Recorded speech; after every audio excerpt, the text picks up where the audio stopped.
নমস্কার, আমার রান্নাবান্না চ্যানেলে আপনাদের স্বাগত। আশা করি আপনারা সবাই ভালো আছেন এবং সুস্থ আছেন। আজকের রেসিপি হচ্ছে চিড়ের চপ। দেখুন আমি কিভাবে তৈরি করি। এখানে একটা বড় আলুকে গ্রেটিং করে রেখেছি, এখানে একটা টমেটোকে কেটে রেখেছি, এখানে দুটো কাঁচা লঙ্কা কুচিয়ে রেখেছি, এখানে একটা পেঁয়াজ কুচিয়ে রেখেছি, এখানে ধনের পাতা কেটে রেখেছি। এবার এইগুলো আমি গামলাতে বাটিতে দিয়ে দেবো। আলুটা দিয়ে দিলাম, টমেটো দিয়ে দিলাম, ধনে পাতা দিয়ে দিলাম, কাঁচা লঙ্কা পেঁয়াজ দিয়ে দিলাম।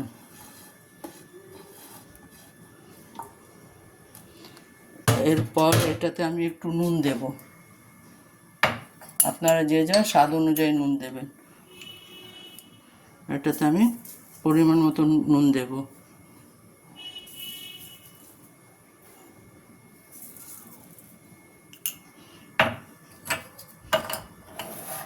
নুন দিয়ে এটাকে একটু ভালো মতন মেখে নেব।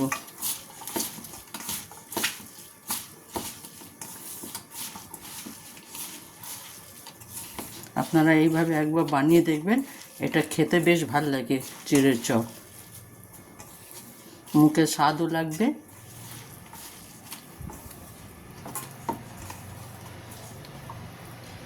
এরপর এটাতে আমি বেসন দেব।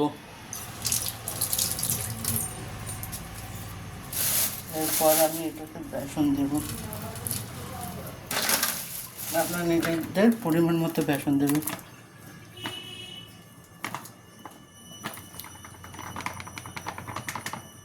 আমি 1 কাপের মতো বেসন দিলাম।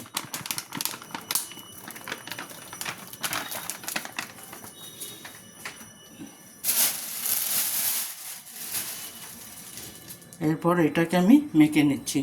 এরপর আমি চিড়ে যেটা ভিজিয়ে রেখেছিলাম সেই চিড়েটা দিয়ে দিলাম হাফ বাটি। এরপর এইগুলোকে আমি একসঙ্গে মেখে নিচ্ছি। আর গ্যাসে কড়াটা বসিয়ে দিচ্ছি তেল গরম করার জন্য। এরপর এটাতে আমি একটু হলুদের গুঁড়ো দেব,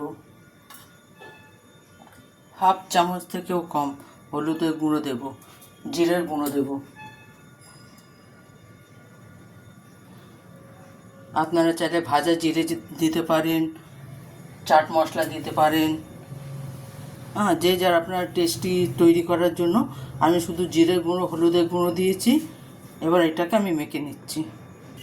এরপর আমি এইগুলো ভাজার জন্য দিয়ে দেবো। এটাতে আপনারা চাইলে টেস্টি সল্ট দিতে পারেন, যে আপনারা স্বাদ অনুযায়ী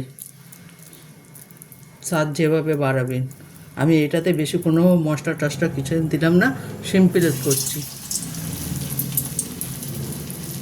একবার এরকম সিম্পলেও করে দেখতে পারেন, বা আপনারা পুরের ভেতরে নানা রকম জিনিস দিয়ে আপনারা এটা টেস্টটা বাড়াতে পারেন, সেটা আপনাদের নিজের ওপরে।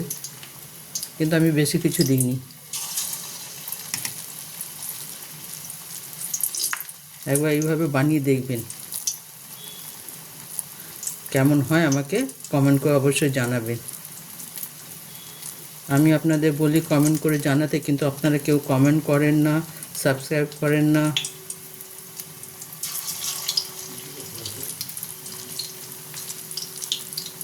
দেখুন আমি এইভাবে অল্প অল্প দিয়ে ভেজে নেব।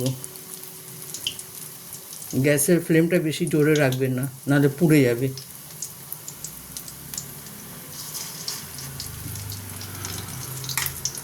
এটা ভাজা হোক, তারপরে দেখাচ্ছি আপনাদের। এক পিঠটা হয়ে গেছে, আমি এটাকে উল্টে দেব।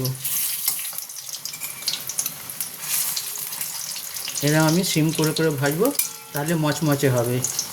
ফ্লেমটা জোরে করে দিলে পুড়ে যাবে, মচমচে হবে না।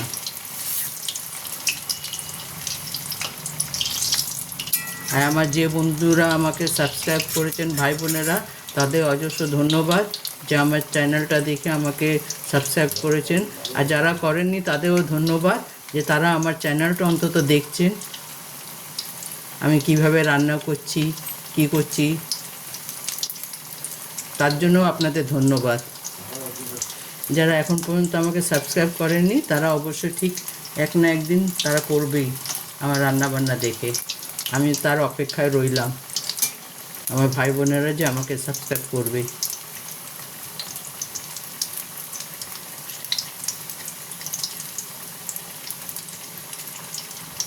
এরকম হালকা হালকা ফ্লেমে ভেজে নেব, তাহলে এটা মচমচে হবে।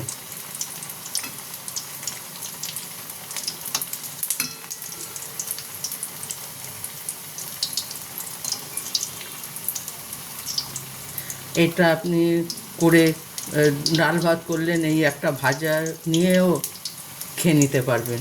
গরম গরম কিন্তু করে খেতে হবে, রেখে দিলে নরম হয়ে যাবে, কারণ যেহেতু পুরে আলু আর জিরে দেওয়া আছে, তো এটা গরম গরম ভাজবেন আর খাবেন। একটু টমেটো সস নিয়ে নেবেন বা ধনেপাতা চাটনি করে নেবেন, তার সঙ্গেও খুব সুন্দর খেতে লাগবে।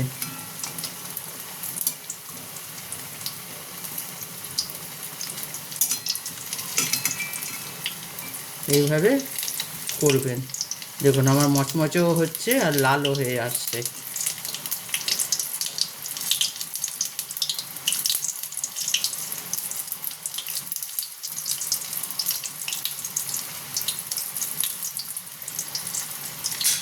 এইভাবে অবশ্যই বানিয়ে দেখবেন কেমন হয়। সব রকমের রান্না দেখতে হয়, টেস্ট করে কেমন রান্না হচ্ছে।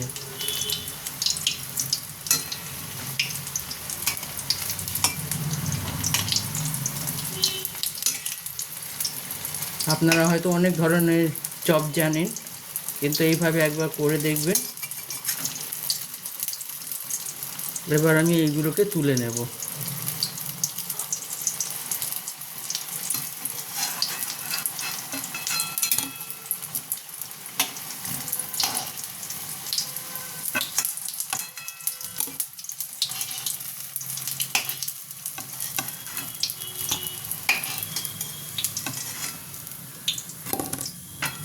এরপর আমি বাকিগুলো দিয়ে দেবো ভাজার জন্য।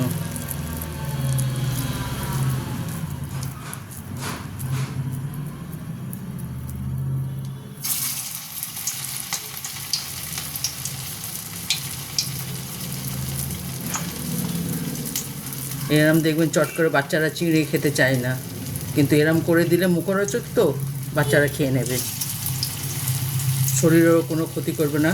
চিঁড়ে দেওয়া আছে, চিঁড়ে আর আলু, আর বাড়ির তৈরি, সেটা আরও হেলদি।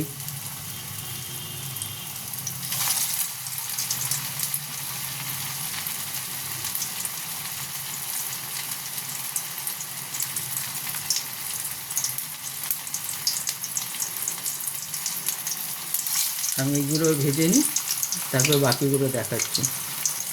আমার সব বড়া চপ ভাজা হয়ে গেছে, এবার আমি এইগুলোকে তুলে নেব। দেখুন কি সুন্দর লাল লাল করে ভাজা হয়েছে, মচমচেও হয়েছে। এরপর আমি এইগুলোকে তুলে নেব।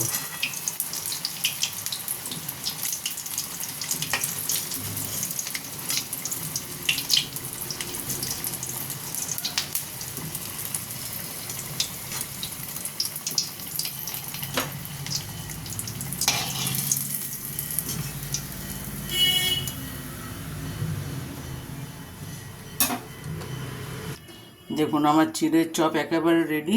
আপনারা এইভাবে একবার বানিয়ে দেখবেন, কেমন হয় আমাকে অবশ্যই কমেন্ট করে জানাবেন। আমার রান্নাবান্না চ্যানেলটা দেখার জন্য আপনাদের ধন্যবাদ। আপনারা এইভাবে আমার সঙ্গে থাকবেন, আমাকে সাপোর্ট করবেন। থ্যাংক ইউ আমার চ্যানেলটা দেখার জন্য।